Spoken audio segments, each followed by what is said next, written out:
Mas Tio lihat dulu berasnya, baru Mas Tio komplain. Mas, beras ini tuh beda sama beras lokal. Harga di pasaran itu 15.000 Mas. Tapi kalau Mas Tio mau, saya bisa kasih diskon yang gede-gedean nih. Asal Mas Tio ngambil yang banyak. Berasnya bagus. Wangi lagi. Ya udah, aku ambil beras 5 karung aja deh. Tapi ingat ya, beras yang kamu kirim di sini harus sama seperti ini.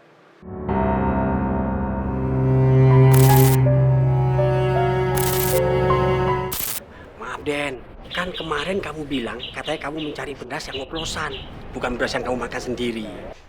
Ya, lagian saya nggak cerita kalau beras itu adalah beras plastik.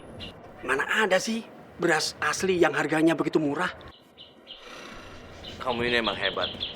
Kamu berani menjual beras-beras ini. Aku bisa aja melaporkan kamu ke polisi.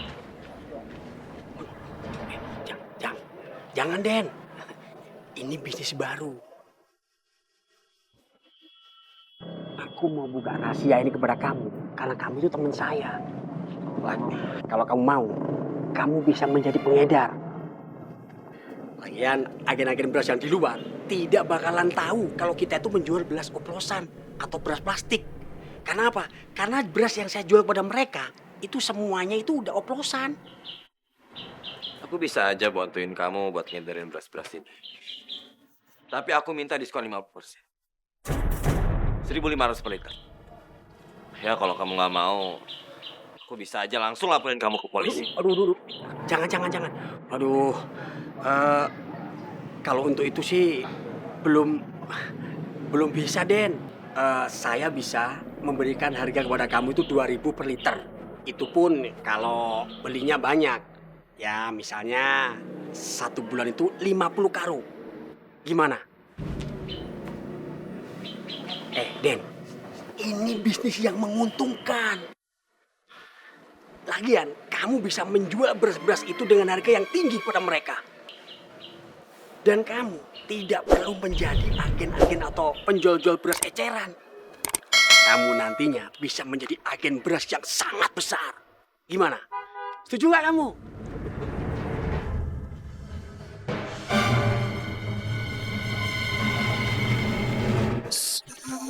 Tiba nafas di ujung helah, mata tinggi tak sanggup bicara, mulut terkunci tanpa suara. Cepetan, Din.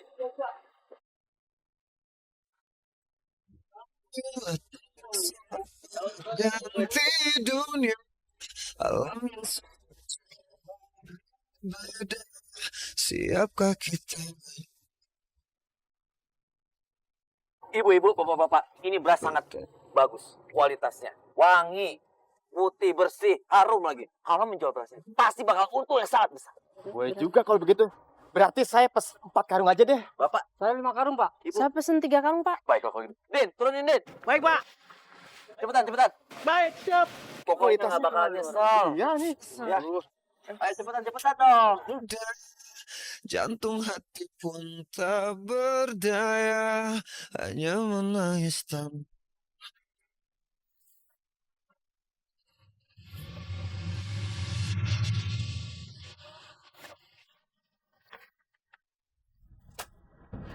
Aku tuh nggak kuat kalau tiap hari harus ngaduk beras kayak gini.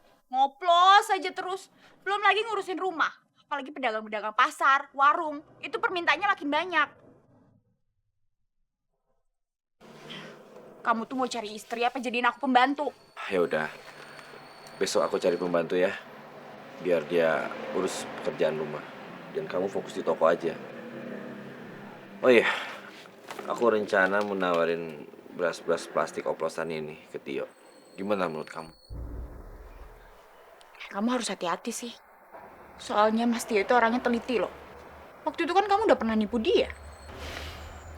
Itu sih urusan kecil.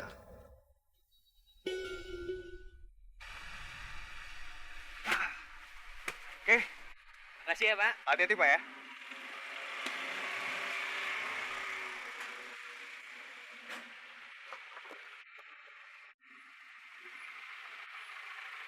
Halo Mas Tio. Saya mau menawarkan beras, Mas. Berasnya bagus loh. Aku nggak boleh apa-apa lagi sama kamu. Paling beras yang kamu tawarin itu di atas doang yang bagus. Di bawahnya busuk, seperti tempo hari yang lalu.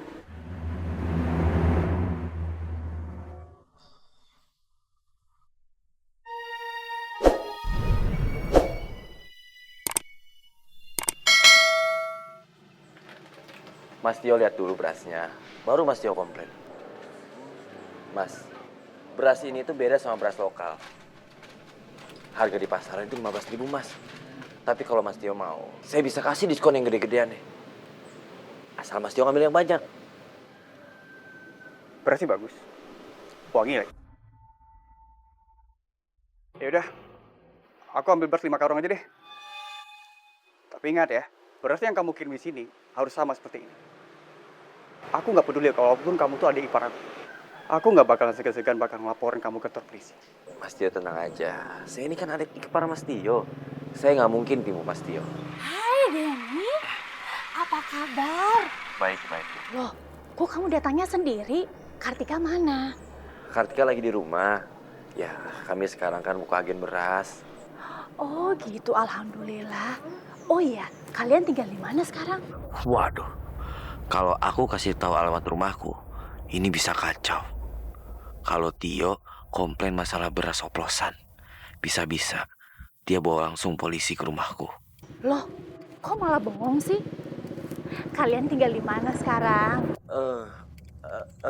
Kartika tadi pesan sama saya kalau nggak boleh ada satu orang pun yang tahu tentang alamat kami yang baru. Yaudah Mbak, saya permisi dulu ya. Oh iya Mas, nanti berasnya saya kirim 5 karung ya. Misi, makasih.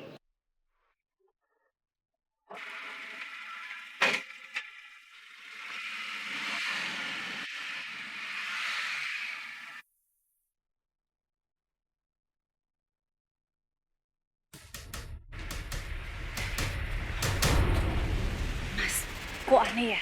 Masa aku dan ibu nggak boleh tahu tempat tinggal mereka? Aku harus ikutin dia, Mas. Ya udah, kamu ikutin naik motor ya. Tapi ingat, kamu baik-baik ya. Iya Mas, saya permisi dulu. Assalamualaikum. Waalaikumsalam.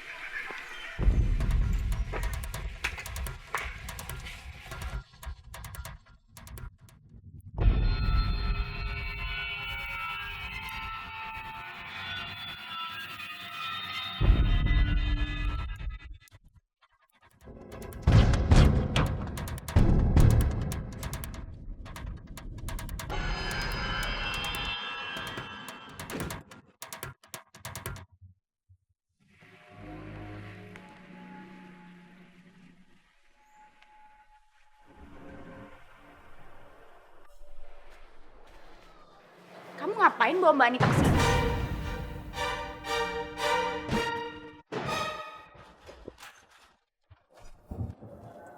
Aku nggak bawa dia ke sini. Mungkin dia ikutin aku dari belakang. Kamu nih gimana sih diikutin orang masa nggak tahu? Apaan sih yang nyalahin?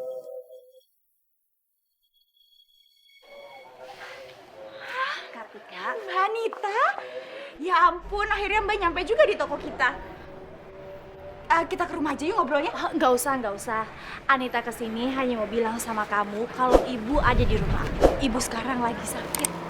Ibu rindu sekali sama kamu. Jenguk ibu ya. Gimana ya Mbak ya? Ayo kamu jenguk. Mbak lihat sendiri kan toko aku tuh banyak banget kerjaan. Jadi aku sibuk, nggak mungkin aku bisa nemuin ibu. Keterlaluan sekali. Kamu nikah nggak minta restu sama ibu. Sekarang kamu jenguk ibu aja nggak bisa. Ibu lagi sakit. Ibu udah bela-belain menjual rumah demi kamu, menyelamatkan kamu dari penjara. Mbak nggak usah ungkit-ungkit masalah itu lagi. Lagian itu kan udah tugasnya seorang ibu untuk melindungi anaknya. Jadi nggak perlu lah aku balas budi sama ibu. Bener-bener anak yang nggak pernah tahu balas budi ya kamu.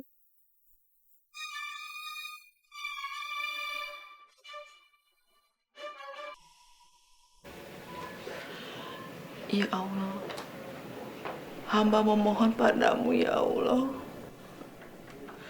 Pertemukanlah hamba dengan putih hamba ya Allah, Kartika. Hamba sangat merindukannya ya Allah. Hamba mohon ya Allah. Hamba sayang sama Kartika ya Allah. Hanya pada Allah hamba memohon. Engkau maha pengasih lagi yang